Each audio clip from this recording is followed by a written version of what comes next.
제1회 전국 동시지방선거가 치러진 것이 1995년이었습니다. 해수로 19년이 흘렀는데요. 지방선거 20번째 생일을 맞아 지방선거의 궤적을 돌아보는 시간 마련했습니다. 대한민국 지방자치 역사를 새로 쓴 지방선거의 성장일기, 먼저 영상으로 보시겠습니다. 지방자치법에 의한 245개 동의 동장을 선고하는 투표가 시작됩니다.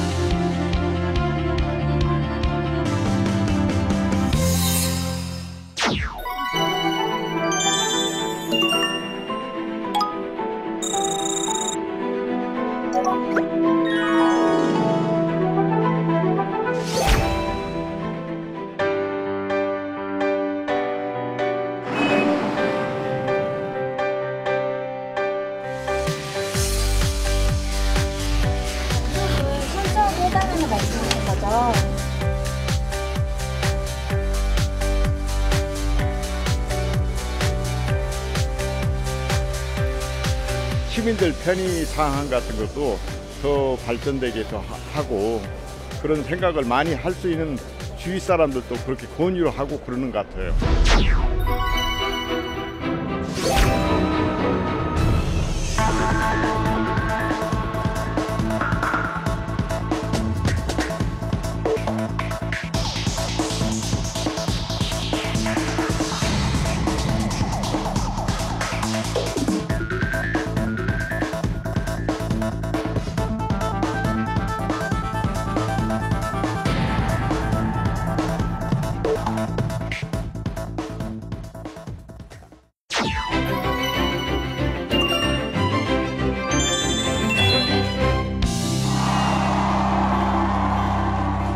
큰틀에서 지방자치는 이루어졌는데 우리 흔한 말로 그들만의 잔치같이 됐어요.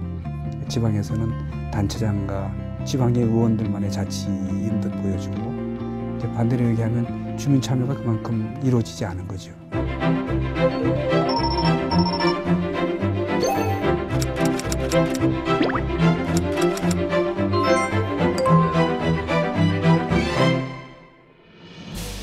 네, 이제 20살을 맞은 지방선거, 성장도 했지만 미흡한 부분도 있습니다. 지방선거의 발전사를 3개의 키워드로 살펴보겠습니다. 3개의 키워드 보실까요? 첫 번째 지역, 두 번째 쇄신, 그리고 세 번째는 여성입니다. 이 3개의 키워드가 지방자치의 발전과 변화를 가늠할 수 있는 척도가 될 수 있을 텐데요. 먼저 지역입니다. 내 지역 위하는 마음이야 매한가지지만 출신 지역이라고 무조건 밀어주고 또 타 지역이라고 무조건 밀어낸다면 오히려 지역 발전을 저해하게 될 텐데요. 그동안 지역주의가 얼마나 극복됐을까요? 터치스크린에 나가 있는 나연수 기자 전해주시죠. 네, 터치스크린입니다. 지역주의 정서가 특히 강한 지역. 바로 영남권과 호남권입니다. 특정 정당만을 고집하는 묻지마 투표 성향이 워낙 강해서 선출 대신 당에서 임명해도 되겠다는 말이 나올 정도였는데 과연 20년 사이 지역주의는 어떤 변화를 얼마나 겪었을까요? 먼저 새정치민주연합에 대한 지지세가 강한 호남권입니다. 새누리당 계열 보수정당의 후보자는 인물에 관계없이 외면을 받아온 지역입니다. 1회부터 5회까지 새누리당 계열 후보가 얻은 득표율을 정리해봤습니다. 자, 먼저 광주입니다. 1회 때 당시 여당인 민주자유당 후보의 득표율은 10.3%에 불과했습니다. 이후 부침을 거듭하다가 지난 2010년에는 득표율 14.2%를 기록합니다. 조금 오르기는 했지만 역시 저조합니다. 전북과 전남도 볼까요? 1회 때 32.8%, 26.5%를 기록하지만 5회 때는 10%대로 오히려 떨어지고 마는데요. 지역주의가 극복되기는커녕 심화되는 모습을 볼 수 있습니다. 자, 이번에는 어떨까요? 새누리당에서 출마하는 이정재, 박철곤, 이중효 후보입니다. 이들 후보들이 오늘 지역주의를 극복하는데 한 발 더 다가설 수 있을지 주목됩니다. 영남권은 어떨까요? 먼저 대구, 경북 지역입니다. 새정치민주연합 계열은 1회 때는 후보조차 내지 못했습니다. 자, 공동 여당이 구성된 2회 때는 자민련 후보가 나서서 20%대를 득표하고요. 3회 때 역시 후보를 내지 못하다가 4회 때 처음으로 후보를 내지만 득표율은 20% 수준으로 그다지 좋지 못했습니다. 지난 2010년 선거 때는 오히려 10%대로 떨어지면서 이 지역 역시 지역주의가 심화되는 현상을 보입니다. 자, 이번에는 어떨까요? 대구 지역에서 이번에 만만치 않은 후보가 나옵니다. 김부겸 후보, 지난 총선에 이어서 계속해서 새정치연합의 불모지, 대구의 문을 두드리고 있습니다. 과연 이번에는 문이 열릴까요? 경북 지역에서는 오중기 후보가 출사표를 던졌습니다. 자, 마지막으로 부산 경남 지역입니다. 자, 부산 지역은 1회 때 노무현 전 대통령이 출마해서 37.6%라는 적지 않은 득표율을 얻었습니다. 이후로 야권에서는 오고돈, 김정길 등 쟁쟁한 후보가 출마하는데요. 지난 2010년 김정길 후보의 득표율은 44.6%까지 올랐습니다.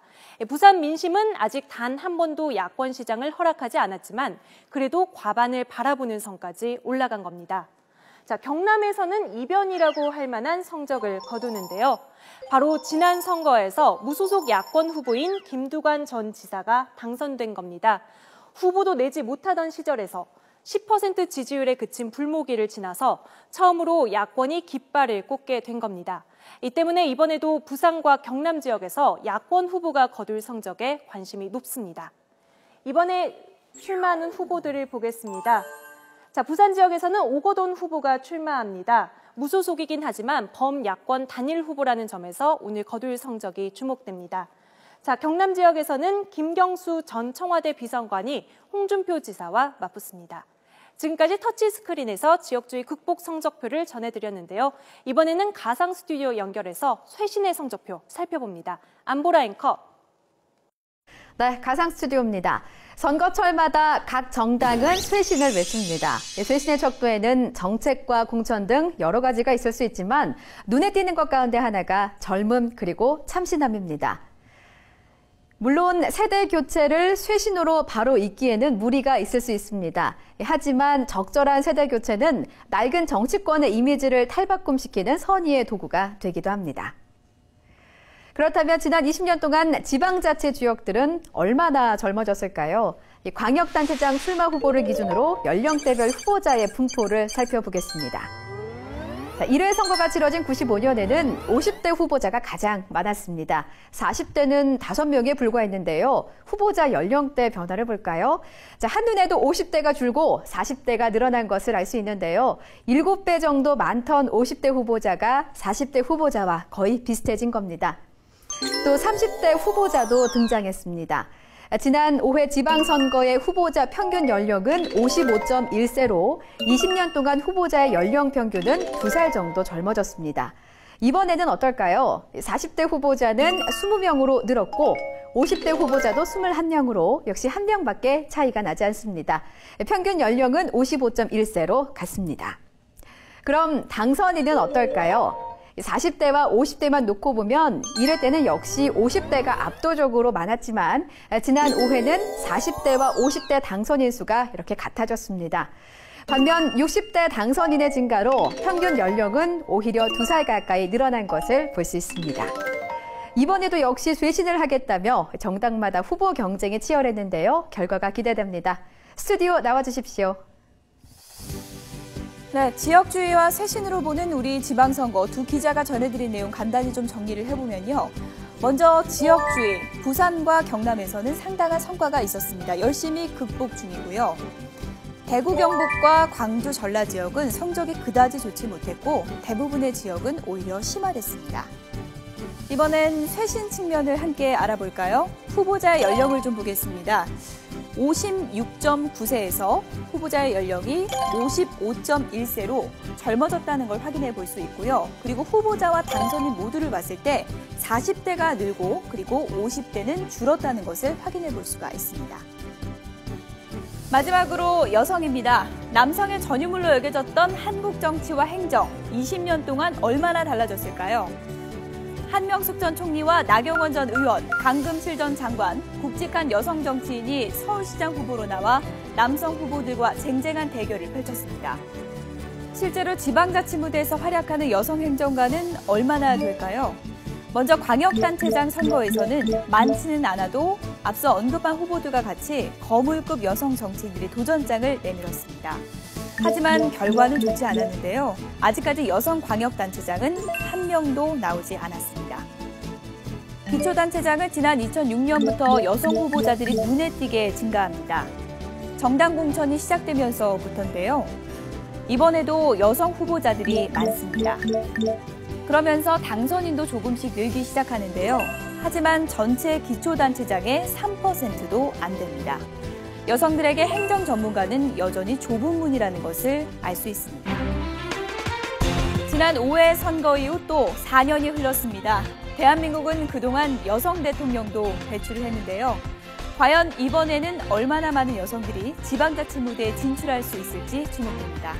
지금까지 우리 지방선거의 20년 성장 일기를 살펴봤습니다.